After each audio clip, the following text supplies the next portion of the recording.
Today we'll be discussing the principles of flight. For this lesson, you're going to want to have a whiteboard, a drawing surface, markers, a model airplane, the Pilot's Handbook of Aeronautical Knowledge, chapters 4 and 5, the Airplane Flying Handbook, chapter 13, and the Private Pilot and Commercial ACS. So the objective of this lesson is to instruct the student till they have the understanding of how the atmosphere impacts production of lift and airplane performance, how lift is generated, airfoil and wing design characteristics, the four forces of flight, especially lift and drag, the wingtip vortices, and precautions to be taken when encountering them, airplane stability and controllability, the turning tendencies, and load factors in airplane designs. So, a good way of introducing this topic is to ask some review questions. So, some review questions that we can ask are: what is the difference between pressure altitude and density altitude? Do you know why airplanes fly and how it's possible that they do so? Have you noticed anything weird about the shape or the surface of the wings compared to other wings that you have seen before? And have you noticed what happens if you let go of the controls and don't touch them for a while? A few more questions are: have you noticed we have to apply the right rudder on takeoff? Have you noticed that in a steep turn it might feel heavier than normal, and why that is? And why we have to add power when entering a steep turn? Why does the airplane stall so quickly in an accelerated stall? And have you ever landed behind a big jet and heard caution, wake turbulence? And do we know what to do if we hear that? When understanding properties of the atmosphere, we have to understand how air works. Much like a fluid, air is able to flow and change shape and fill the size of any container. Viscosity is one property of air, and viscosity is the tendency of a fluid to resist flowing. So a fluid or air that is referred to as having high viscosity is going to resist flowing and be described as thick. An air that has low viscosity is going to flow easily and is going to be referred to as thin. Air has a very low viscosity. It might not even be noticeable, but we have to understand that it's still there. The next property of air that is similar to a fluid is friction. Friction is the resistance of motion of two objects when in contact with one another. So air coming in contact with a wing is going to produce friction, and the amount of friction depends on the roughness of the surface. This contributes heavily to drag. The final principle of air that is similar to a fluid that we'll be talking about today is pressure. Pressure is the force applied perpendicularly to an object's surface. With fluids such as air, pressure is exerted uniformly on all sides of an object. And when there is a difference in pressure throughout a fluid, the fluid will flow from the area of high pressure to the area of low pressure. Atmospheric pressure is a result of the force of gravity acting upon the air about a given point. So something to note is that at 18,000 feet, the pressure is approximately half compared to sea level. Atmospheric pressure at one location changes frequently based on the surrounding weather, and it assumes a temperature of 15 degrees Celsius and a pressure of 29.92 inches of mercury at sea level. Standard temperature lapse rate is approximately negative 2 degrees Celsius per 1,000 feet, and that goes up to 36,000 feet. Then the temperature is assumed constant until 80,000.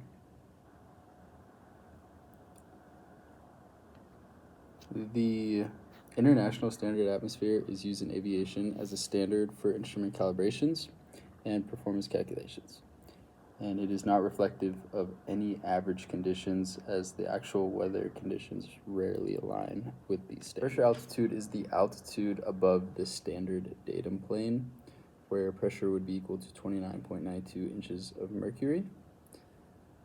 You can find the pressure altitude by setting the altimeter to 29.92 and reading the indicated altitude, or using the pressure altitude conversion formula, which is which is 29.92 minus the current altimeter setting multiplied by 1,000 plus the current field elevation. So it looked like 29.92, and if our altitude or our altimeter setting was at 29.95, you would then multiply that by 1,000. And if we were here at Lafayette at the field elevation, so it'd be negative 0.03 times 1,000 plus 606, which would be negative 0 over 2, 30 plus 606. So the pressure altitude would be 576.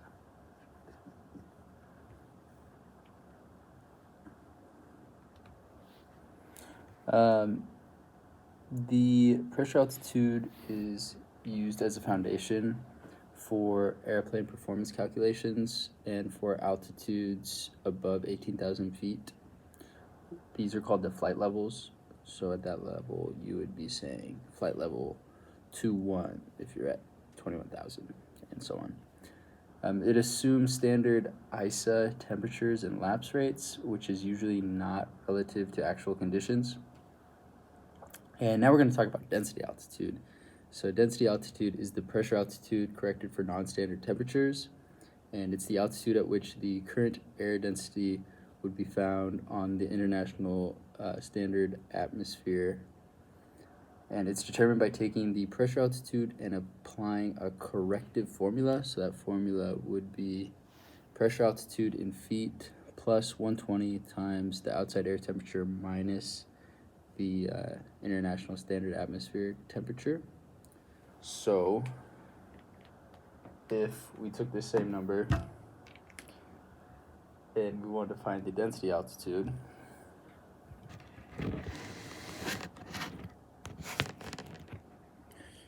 you would do 576 plus 120 times. So for this given situation, we're going to say the outside air temperature is 10 degrees Celsius. 10 subtracted by the international standard atmospheric temperature at 507 or at 606 feet, which would be about 15 minus 1. So let's just say 14. Could use 15, but let's be more precise. And then 120 times negative 4 is going to be negative 480. 576 minus 480 is 96 feet. So that would be our density altitude.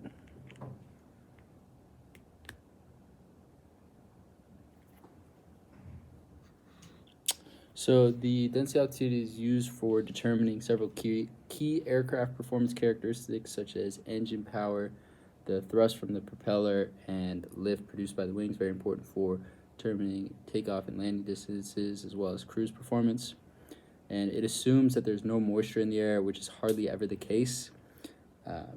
So as the moisture increases, your density altitude is also going to increase, because when you have moisture in the air, it's interacting with the air molecules, and the water molecules from the moisture are actually less dense than the air molecules themselves. This number that we found is going to determine our aircraft's performance. So with higher air density, you're going to have better aircraft performance. So with a higher air density, your density altitude is going to be lower. Do not confuse that with high density altitude. So if you think denser air, you're going to have more air molecules interacting with your wings, with your propeller, with your engine. So your aircraft's going to be performing at a lower altitude than what maybe you're actually at. So a high density altitude is low air density. So the higher we go up, the lower the air density is, and that means worse aircraft performance. The air density varies on several key factors. The first being pressure. Density is directly proportional to pressure, so the higher the pressure, the higher the air density, or the lower the pressure, the lower the air density. The temperature also is directly affecting the air density. It's inversely proportional to the temperature, so as the temperature goes up, your air density goes down, and that's because gas expand as they heat up, which create lower density and less air molecules interacting with whatever object is going through them. And the third thing is humidity, and as I talked about earlier, those water molecules that are a part of water vapor hold less air because it's holding water, so it's interacting with your wings, again, your propeller and your engine less because the space is being taken up by water instead of air. And the humidity is the least impactful, but it should be taken into account to find precise density altitudes. So with density, altitude, and pressure affecting lift so much, we should also understand how lift works. So lift is the force generated by the wings when opposing gravity and allows flight. So there are two main theories that make this possible. First, there's Bernoulli's principle, which works when a fluid or air is sped up and its velocity increases, its pressure and its temperature decrease when this happens. Now, the way we do that using the shape of our wing or the camber is by having a pronounced upper surface and a flat bottom surface. So the way that this interacts with Bernoulli's principle is when the relative air hits it, it's then split at the leading edge. And the air going over the flat surface goes at the same speed it was initially going at when the leading edge of the wing hit it, but when it gets over the curved part of the wing, it starts to speed up and separate, and that's where you see the pressure and the temperature drop. So now you have a low pressure above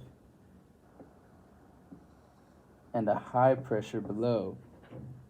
We know that pressure likes to go from high to low, so then you have all this air trying to get up to the low pressure. Now, that's not the only theory that makes lift possible. You also have Newton's third law, which is for every action there is an equal and opposite reaction. So air at the wing's leading edge gets pushed up and down, but the air at the back of the wing is being pushed down. And that's where the lift is created. So both theories are in action whenever lift is being generated when interacting with this airfoil. Now, some key terms that are good to know when discussing wings and lift and the way they interact with each other are chord lines and camber. So if this is our wing,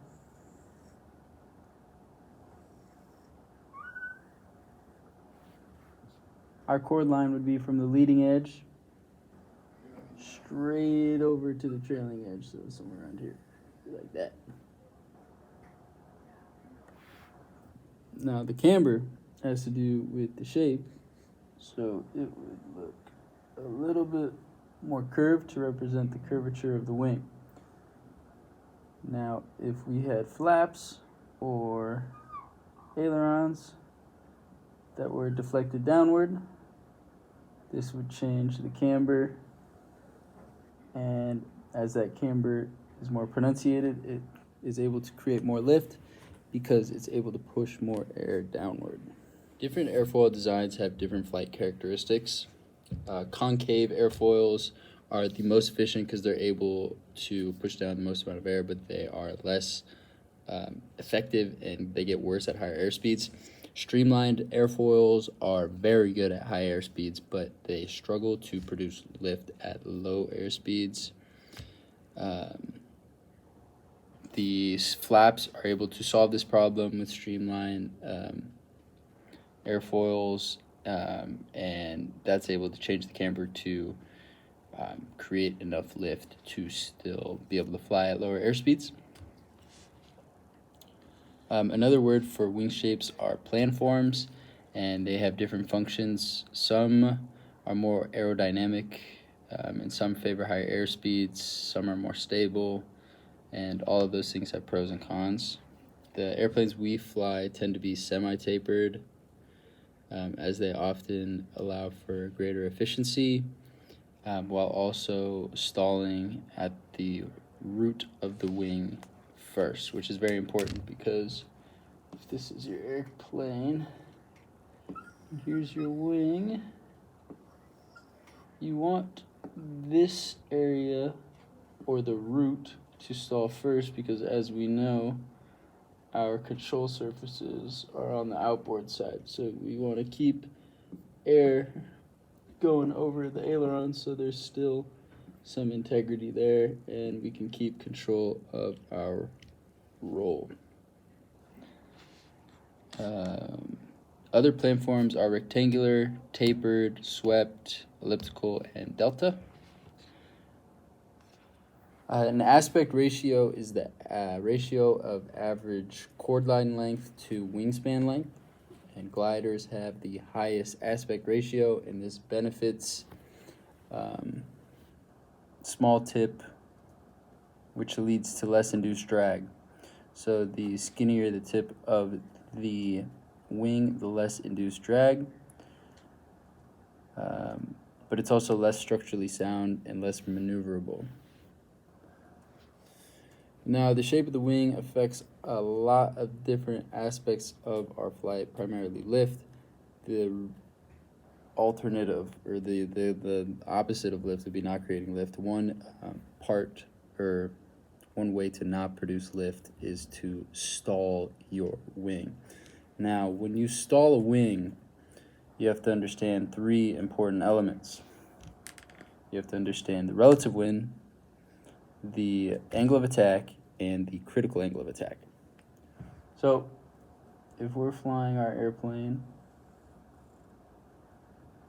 like so, and there is a relative wind that is coming from beneath us, our angle of attack is below the horizon. However, because this relative wind is coming straight up, your angle of attack is actually about 30 or 40 degrees, which, depending on your aircraft, could be past that critical angle of attack. So you could actually be stalled in a nose-down attitude, depending on the relative wind. Normally, though, we have a relative wind that is coming parallel with us.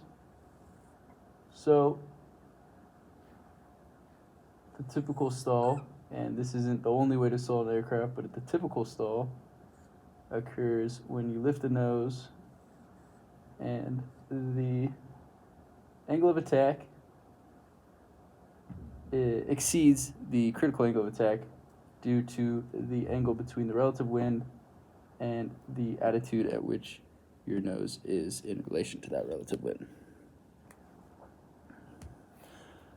And what happens when the airfoil is no longer producing adequate lift to maintain level flight? there's a separation of airflow from the top of the airflow. So if this is your wing, and you have wind coming here, it's splitting, and then as you rotate this wing, so that now it's like this, angle of attack increases, there's not enough air over the top, so all of the air is now being forced underneath, and you don't have that differential from low to high, and you just have air down here, and you cannot create lift. And stall speeds are an important thing to understand because they change. They're not constant. The only thing that a stall depends on is the critical angle of attack. Has nothing to do with the airspeed. Has nothing to do with the angle of attack, or the attitude in relation to the horizon. It's just the angle of attack, which again is the attitude in relation from the chord line. So your leading edge to trailing edge is chord line in relation to relative wind. Relative wind and chord line.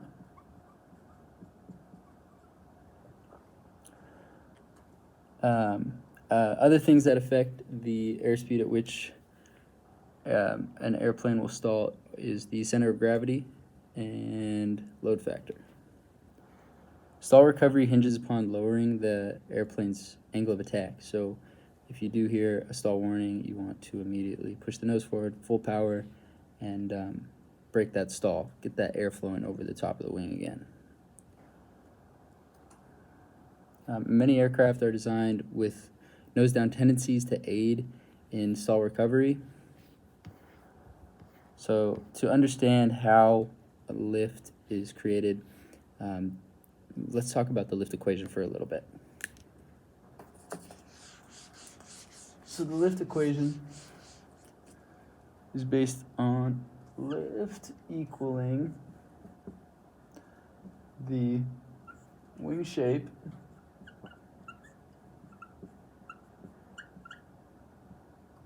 multiplied by half of the density of the air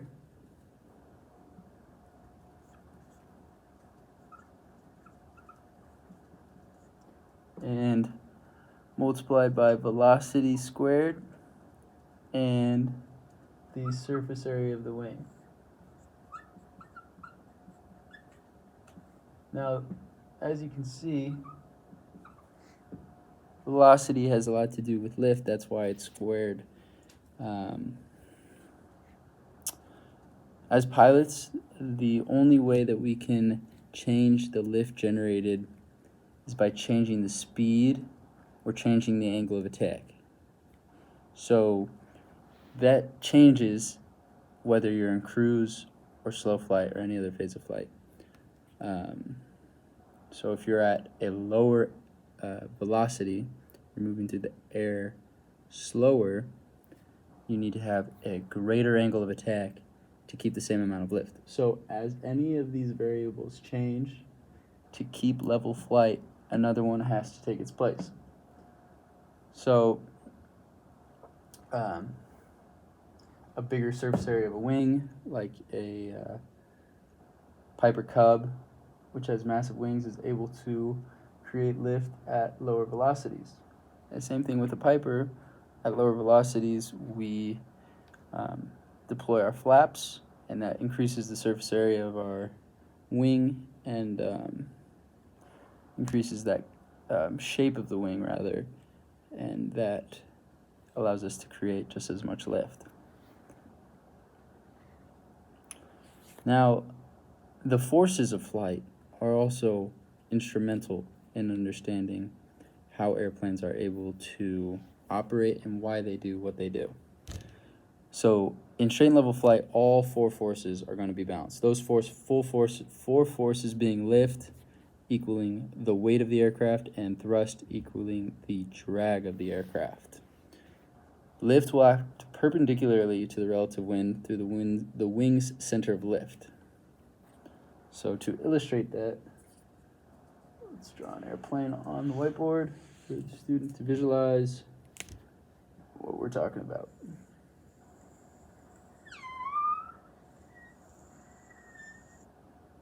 So if our center of lift is here in the wings,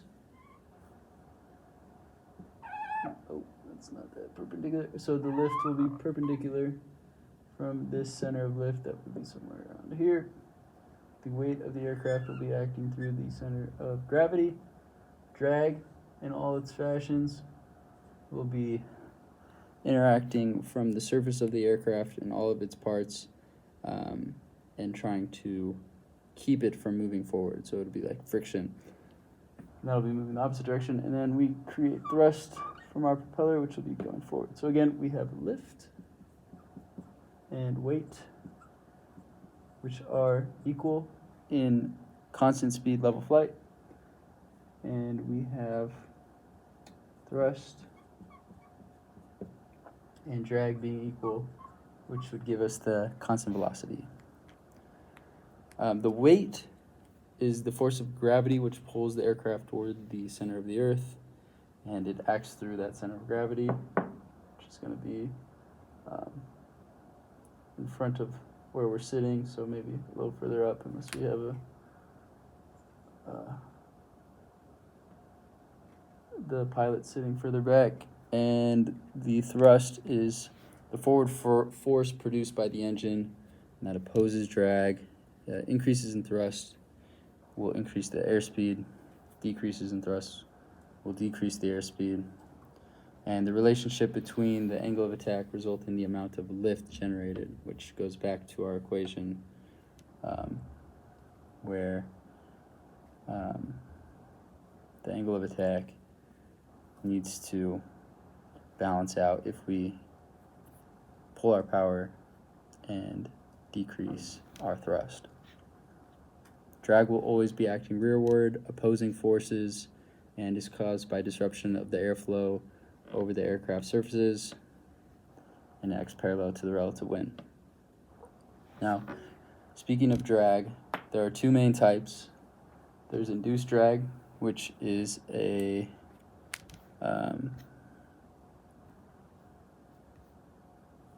byproduct of lift. So the more lift you're creating, the more induced drag will be acting against your aircraft, and it'll be below the wing, circulating around the wingtip to the lower pressure. And these can be dangerous because we'll get wingtip vortices, which create downwash, and they alter the relative wind. And the total lift generating now has a rearward component, which also contributes to drag. And also, when you're at a higher angle of attack, you're creating more lift, which in turn will create more induced drag. So higher airspeeds are needed for level flight, which will result in less induced drag. There's also interference drag, which is caused by the interference of two different airstreams. It occurs in the intersection of two different structural components, where the wing meets the fuselage and where the tailplane meets the vertical stabilizer. The greatest drag occurs where two components meet at right angles. So that would be here and here. The use of fairings and smooth transitions between components reduces this. So we'll see these metal fairings right here, which smooth out that right angle and will take away that interference drag. And as airspeed increases, parasitic drag will decrease, unlike induced drag. There's also skin friction drag, which is friction that depends on the smoothness of the aircraft surfaces. And all surfaces, no matter how apparently smooth they are, have microscopic ridges which will cause resistance to the airflow.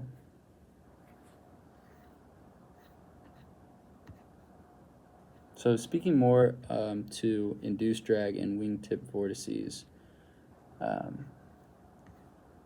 the higher pressure below the wing, so what we were talking about earlier with the air being split as it meets the leading edge of the wingtip, will result in the formation of these vortices, and they circulate around wingtips.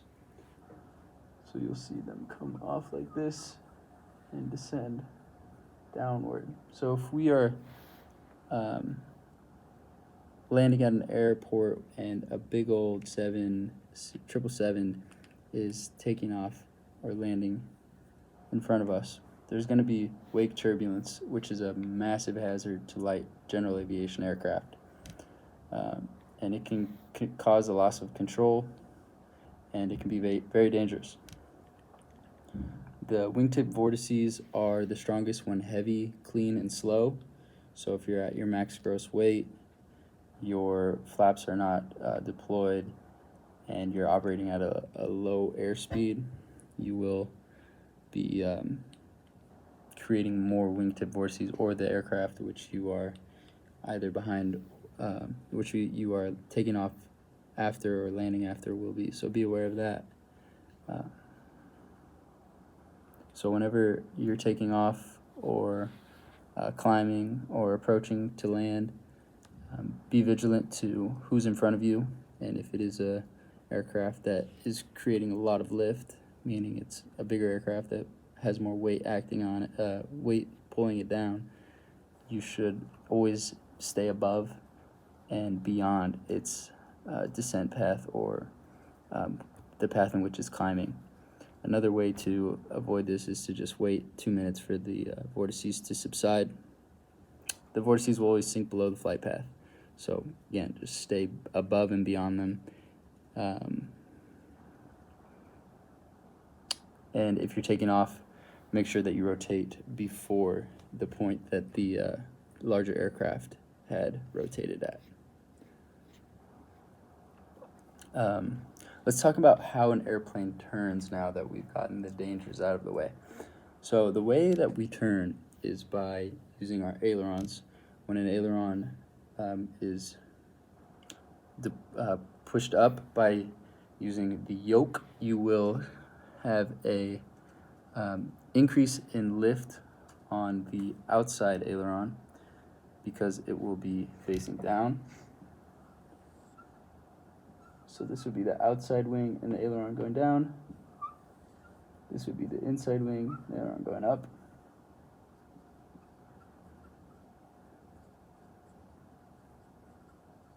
And when that happens,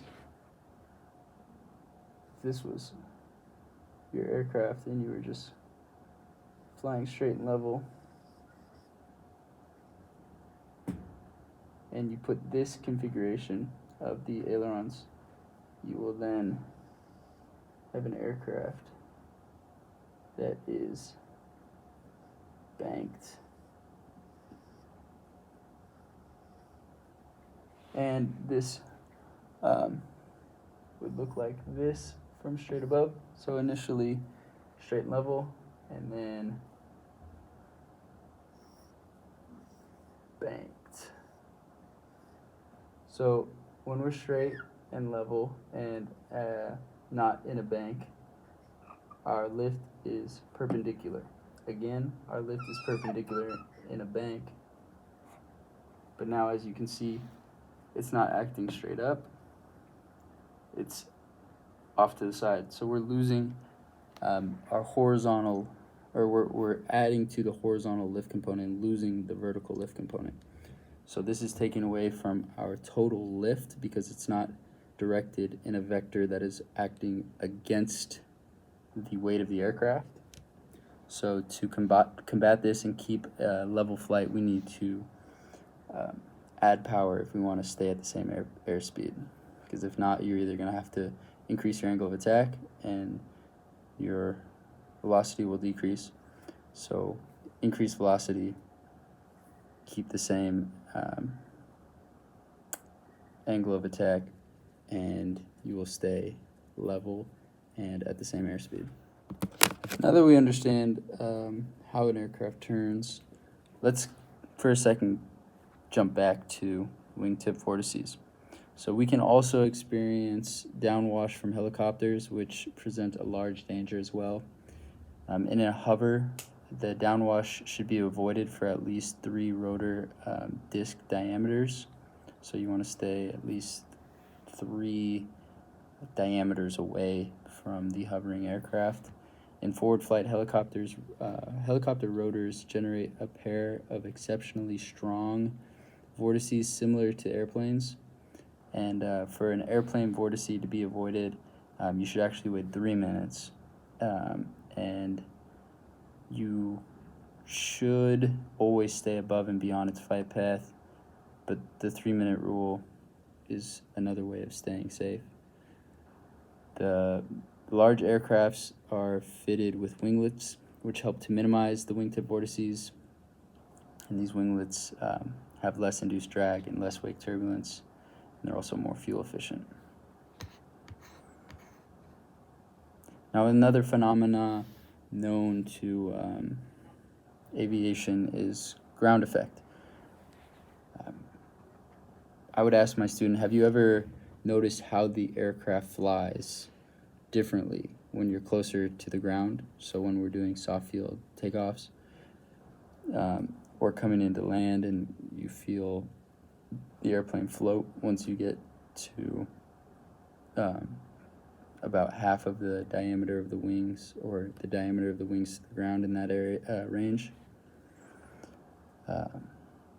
This altered airflow causes a reduction in upwash, downwash, and wingtip vortices, and it allows for a lower angle of attack and a lower airspeed to generate the same amount of lift. It would feel almost like your airplane is riding on a cushion of trapped air, and it's most noticeable when the wing is within its own span length of distance to the ground. So the ground effect, to have a better visualization of what the distance from the ground would have to be, can be seen by taking the wingspan of your aircraft. For the Piper, it's about 35 feet. So within 35 feet of the ground, you would be feeling the effects of ground effect. So whenever this airplane, which is either taking off or coming into land, is within 35 feet of the surface, you would need less airspeed and angle of attack to create the same amount of lift. Let's move on to the axes of flight and the design characteristics. So there are 3 axes that control the yaw, the roll, and the pitch of the aircraft. So we have a vertical axis that goes from the above the plane to below, which the airplane will yaw about that axis. You have a lateral axis that goes from the tail of the airplane to the nose, and upon that axis we will have our roll. And we have a lateral axis which goes from wingtip to wingtip, and upon that axis we will have our pitch. And all 3 axes intersect through the center of gravity. The stability of the aircraft is the tendency of the aircraft to respond to disturbances that take it out of equilibrium and regain equilibrium. So the opposite of stability, because stability wants to stay on that track that it's on, is maneuverability, and that's the ease at which an aircraft is maneuvered and withstands loads imposed by those maneuvers. Third, we have controllability, which is the ability for the aircraft to respond to a pilot's input controls, regardless of its stability characteristics. 2 ways that we characterize the stability of our airplanes are through static stability and dynamic stability. Static stability is defined as the initial tendency of an aircraft to return to its equilibrium, whereas dynamic stability is the tendency of an aircraft over time to return to equilibrium. So we would see that represented easily in a graph where static stability, positive static stability, would be out of equilibrium and then over time return to that level flight. On the other hand, you have negative, positive static and negative dynamic stability, which would over time worsen as time goes on. And you also would have positive static but neutral dynamic, where it just remains the same. Doesn't get worse, doesn't get better. So again, positive static, positive dynamic stability. Your aircraft, if it's disrupted, is going to want to innately return back to its equilibrium, whereas positive static, negative dynamic is going to get worse. So if you put an input and then take your hands off the controls, it will then start to porpoise, go up and down, and actually get worse and worse. Positive static neutral dynamic is just going to stay the same, not get worse or better. So there is stability about the three axes of flight. There's lateral stability, which is about the longitudinal axis, and it is maintained via four main items. The keel effect, which affects high wing aircraft. Their center of gravity is below the wings, which acts like a ship keel, keeping the fuselage wanting to stay oriented into the relative wind like a pendulum. Combined with an area of high pressure on the downward side of the fuselage, the aircraft will correct itself. Because of this, the landing gear can also act in a similar way, much like the fins on a surfboard. The dihedral wing, which our Piper arches are the ones that flare up from the root to the tip. This dihedral angle increases stability due to the tendency for the aircraft to side slip in a roll. The side slip causes the downward wing to have a higher angle of attack due to the change in relative wind direction, which creates more lift and restores the airplane to wings level. There's also sweep back wings, which are the ones that you would see on a military fighter aircraft that from the root to the tip are slanted back. The wing planform that is angled back towards the tail is a similar principle to the dihedral, where roll disturbance causes the wing to drop, and the slide set makes lowered wing meet the relative wind at close to a 90-degree angle, creating a higher angle of attack and building more lift to restore the wings level. The swept back wings are not very effective because you can have a Dutch roll, and it also helps delay airflow from meeting supersonic speeds, and that's something that we obviously do not encounter. Next, there's weight distribution, which would affect the weight along the lateral axis. So this would be caused from improper fuel management or improper fueling. There's also longitudinal stability, which is about the lateral axis. It has to do with three factors: the location of the CG in relation to the wings, the location of the horizontal tail forces in relation to the CG, and the size and surface area of horizontal tail surfaces. So traditionally, the center of lift is aft of the center of gravity, so the airplane is nose heavy. So if you could imagine the center of lift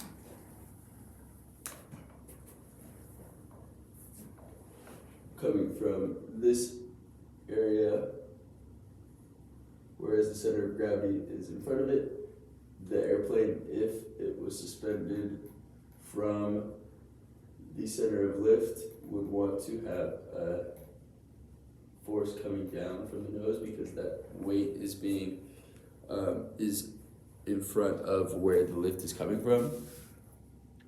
So this is helpful to us because with a nose-heavy aircraft, the horizontal stabilizer is basically acting as an upside-down wing, which creates a tail downforce. So unlike the wings where lift is being produced up, the horizontal stabilizer is creating lift down, which keeps that nose from dropping. But that is also nice because in a stall, our nose automatically drops, which decreases our angle of attack, and as we learned, breaks the stall. However, the closer the center of lift gets to the center of gravity, the less stable it is, and the center of lift is also not preset. It changes with angle of attack. There's an airflow or downwash over the horizontal stabilizer, which also determines how much TDF is generated. The airspeed and thrust both impact TDF. The less downwash results in less TDF, and the nose pitches down, which leads to an increase in downwash, more TDF, and the nose pitches up, which leads to less downwash. And as we saw in this graph, that is how dynamic stability works. So at cruise speed, the tail downforce would be balanced. At lower airspeeds, there's less of a downward tail load, and at high speeds, there's a greater downward tail load. So there's also directional stability, which is about the vertical axis, and that determines how well the aircraft holds direction. It depends on the vertical stabilizer and the center of gravity placement relative to the tail. The vertical stabilizer acts like the fletching of an arrow. When disturbed, the relative wind pushes on the empennage and moves it back in line. This happens because the center of gravity is, again, forward of the tail. And it's most easily achieved in aircraft design, more easily achieved than any of the other stabilities, and the surface area after the center of gravity must be greater than the surface area forward of the center of gravity. There's free directional oscillations. So this is that Dutch roll we were talking about in the sweepback wings. It requires lateral and directional stable aircraft, mostly on aircraft with swept wings again, and there's a disturbance with no coordination, and the plane slips and the lower wing meets the relative wind head on and at faster speeds, which generates more lift and brings it back up to level before the vertical stabilizer corrects. When it corrects, it pushes the opposite wing down and forward, and the process repeats. So the way you recover from this is you use the rudder in the opposite direction. There's also another stability another emergency that could result from a lack of stability, which is called spiral instability. And this exists when the static directional stability is greater than the dihedral lateral stability. Now, when a disturbance creates a side slip, the directional stability corrects much faster than the lateral stability. So the lowered wing moves forward due to the yaw, which creates more lift, and at the same time, the yaw will lower the nose's attitude. This creates an overbanking tendency that will result in a steep downward spiral if not corrected. It's very easy to correct initially, however, and it should also not pose large issues as long as the aircraft is in positive control. Coordinated flight and adverse yaw is something that a student pilot should be very familiar with. We want to keep the aircraft aligned with the direction of the flight. So if the flight path is tracking this way, we want the nose of the airplane to also be lined up with that path.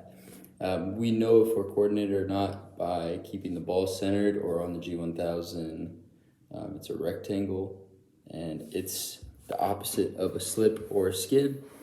A slipping turn would be when you are banking in one direction and your nose is pointing outside of the turn, and a skidding turn would be your nose facing inward toward the center of the turn.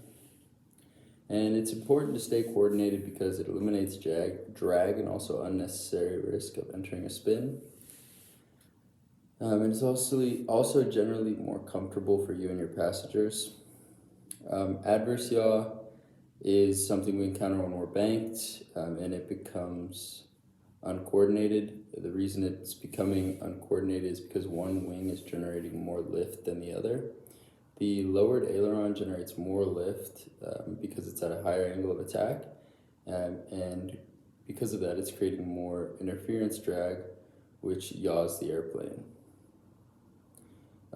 It's fixed by stepping on the ball, so if your ball is displaced left, step on the left rudder, and some aircraft are equipped with differential or fries ailerons to counter this.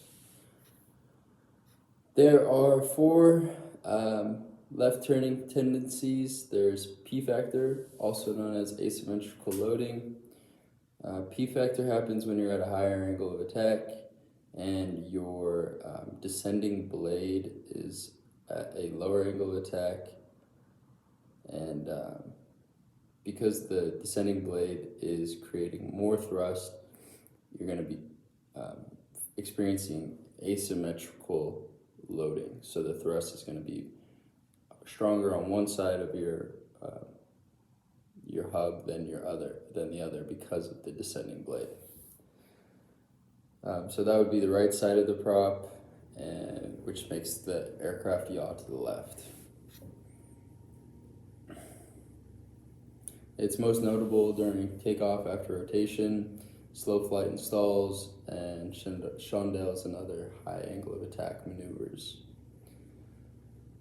To remedy P factor, just add right rudder. The second left turning tendency we're going to be talking about is torque. Torque is the result of having a single two-bladed propeller spinning in a single direction. It's explained through Newton's third law and the conservation of angular momentum. So all forces have equal and opposite reaction or retorque, and angular momentum is a system which is conserved as long as there are no external torques acting on the system. So as the engine and the propeller are rotating in one direction, the rest of the airframe will want to rotate in the opposite direction. This is felt most prevalently when the aircraft is at full power, so when the prop is spinning fastest, so usually on takeoff, which puts a lot of pressure on the left main tire, which makes more friction on that side, which pulls the airplane to the left on the takeoff roll. Most modern aircraft are built with the engine and propeller offset slightly in order to compensate for this effect. Now there's also gyroscopic precession, which is a little bit more difficult to understand for the new pilot.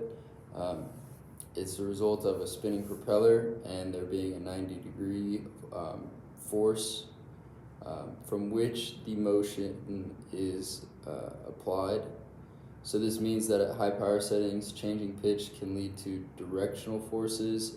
It's most prominent in tail wheels on the takeoff roll, and the tail raises upwards, and a large force acts on the top of the propeller, which acts at a 90-degree angle to where that force was applied.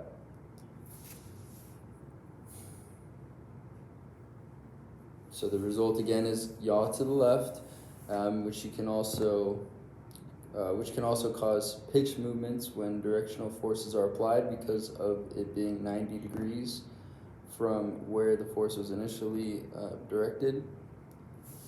Finally, we have spiraling slipstream. Spiraling slipstream is when air twists around the airframe from the propeller. This spiraling slipstream hits the left side of the vertical stabilizer, forcing the nose left. It's most prominent at low airspeeds and high RPMs. And to remedy a spiraling slipstream, use right rudder. Now, when we've been practicing steep turns, have you ever felt heavier than when you do just at normal cruise flight? So this is what we call load factor. Load factor is lift divided by weight. It's expressed in units of g, which is acceleration due to gravity. In straight and level flight, the weight is 1g, and then when you're pulling out of a dive, if a pilot pressed down on their seat, feels 3 times, and if were to feel 3 times heavier than normal, they're experiencing 3 Gs. If rapidly changing rate of descent is applied, you can feel weightless, and that would actually be 0 Gs. Aircraft are built to withstand only a certain amount of load factor, so we have to be careful to always stay within our maneuvering speed and never exceed our bank and pitch thresholds. The limit load factor is the highest load factor an aircraft is able to withstand under normal conditions without experiencing structural damage. Many aircraft are divided into categories based on their design limited load factor. So there's normal, utility, and acrobatic, all based on the load factor of how many Gs each can pull. So in a Piper Archer, you might be curious what category we fall under. So we are ultimate load factor, which the limit load factor multiplied by a safety factor of 1.5, meaning the aircraft is required to withstand this load factor for at least 3 seconds. Structural damage is acceptable, but not structural failure. It provides an added margin of safety in case the aircraft encounters unexpected conditions. So load factors in a steep turn, we'll get back to where we started. If you bank 60 degrees, you will feel 2 Gs or twice as heavy as you do in normal flight. So that's a good rule of thumb to keep. A little gauge for whenever you're flying and you want to know if you want to make sure you're not going to exceed your limit load factor. The angle of bank during a constant altitude coordinated turn also determines the factor experienced.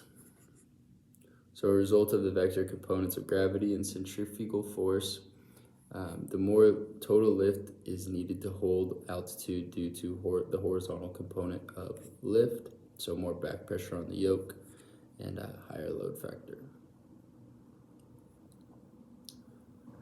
So now, take this into consideration. If an Archer weighs 2,000 pounds and you put it into a 60-degree bank, how much load would the wings have to support? Right, 4,000 pounds. Now let's talk about the relationship between load factor and stall speeds. So, aircraft stall speeds increase with load factor. In a bank turn, we need to increase our angle of attack to stay level. This imposes a higher load factor, and therefore you can reach the critical angle of attack at a higher airspeed than normal because of the split components of lift. Now, the same principle applies with rapid changes in pitch. The faster you change the angle of attack, the more loads imposed could lead to a stall at a higher than normal airspeed. This is why we practice accelerated stall. So we bank left super fast, pull up on the yoke, you might see the aircraft stall at 70 knots, 80 knots. Now, I mentioned maneuvering speed, but let's talk about it more. So the maneuvering speed is the speed at which the aircraft will stall before exceeding the limit load factor. So this is most applicable in turbulent conditions or when flight controls are suddenly and fully deflected in flight. In turbulent conditions, we want to be at or below our maneuvering speed or VA, and we want to stall rather than exceed that limit load factor because we don't want to experience structural failure. We'd much rather just recover from stall at that point. The more weight we have, and as we increase weight in our airframe, we need to create more lift. So the higher angle of attack needed to cruise at a set airspeed which puts you closer to the critical angle of attack. So if you can imagine having a heavier airplane with the same power setting as a lighter airplane, you're going to have a higher angle of attack, meaning that you're already closer to that critical angle of attack, so you could stall at a lower than normal airspeed of what you're used to. To understand the relationship between airspeed and load factor, you can look at charts to visualize what that looks like. So as you can see, as the load factor increases along with the higher airspeed, you can experience structural damage in the orange. Caution should be taken in the yellow, so not as high of a load factor, but still a high airspeed. And then normal operating range in green, which is all below about 4.5 Gs and slower than 180 for this given aircraft. And then red, as you can see, which is surrounding the entire chart, which is the structural failure. So even though you're not pulling Gs, you can actually have structural damage at negative Gs, which is something a lot of people don't consider, and as low as 120 miles per hour. So charts are a great tool. Also, I would show them the Rob Machado video for understanding that better. And just to summarize this lesson into a whole, reiterate the difference between air density and high density altitude so that they're inverse. So if you have high density air, you're gonna have a lower density altitude. Understand that better performance is associated with higher density and lower density altitudes. And one air molecule running faster to find his friend is not a valid explanation of lift. Make sure they understand the high and low pressure and how Bernoulli's principle and Newton's laws are tying together to create that lift where high pressure is beneath the wing because of the shape of the wing, and the low pressure is above, and those difference in pressures create a downward push, and every action has an equal and opposite reaction, which then pushes the airframe up.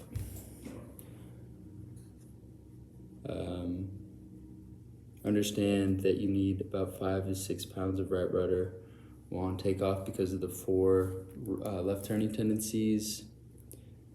Ask, what are we supposed to be thinking about anytime we are at a high angle of attack and at full power?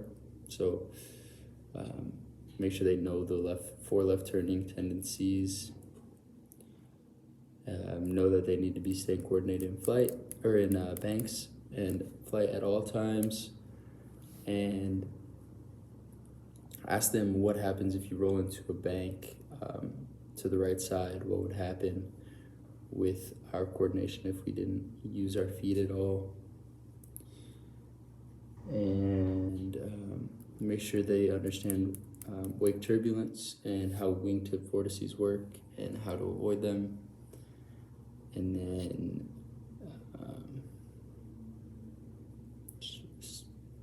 surmise it by letting them know that the principles of flight are an extremely interesting and influential summary of what makes airplanes so unique to us and how it's possible, and understanding how everything works in the long run will save them a great deal of confusion, and it also might lead to flying better if they can understand why things are happening that they're doing. Thanks.